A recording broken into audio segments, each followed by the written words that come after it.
भाई हमने तो इस्लाम की ब्यूटी देखी है अल्हम्दुलिल्लाह। फजर की नमाजों में हमारे वालिद साहब, हमारी दादी उठी होती थी, तहज्जुद पढ़ रही होती थी। आजकल दादियों के हालात देखो, दादियों में रूहानियत ही खत्म होती जा रही है। दादी दादी नहीं लगती। हमें तो अपनी दादी अच्छी लगती थी क्योंकि उनके हाथ में क्या थी? तस्बीह। बावजू रहती थी, तहारत का एहतमाम था, मुसल्ला बिछा रहता था और उस पर बैठ के कुरान पढ़ती रहती थी।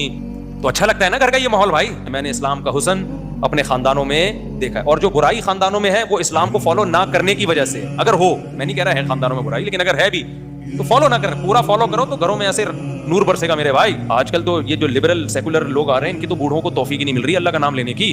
बुढ़ियां भी लगी हुई हैं स्लीवलेस कपड़े पहन के ना, आधे आधे कपड़े पहन के बुढ़ियां, अजीब सी उनकी ड्रेसिंग है बुढ़ियों की। अल्लाह बचाए यार मॉडर्न बनने की, क्योंकि जिंदगी भर अल्लाह का नाम लिया नहीं, तिलावत नमाज में दिलचस्पी नहीं ली। अब ठरक इनको वो चाहिए जो जवानी में, बॉडी उनकी जवानों जैसी रही नहीं है, तो ना रूहानियत रही और ना मादियत रही, जिंदगी बर्बाद। तो नई नई जो आ रही है ना मार्केट में बुढ़ियां भी बहुत अल्लाह खतर, और ये नई नस्ल का बुढ़ापा देखना क्या होगा।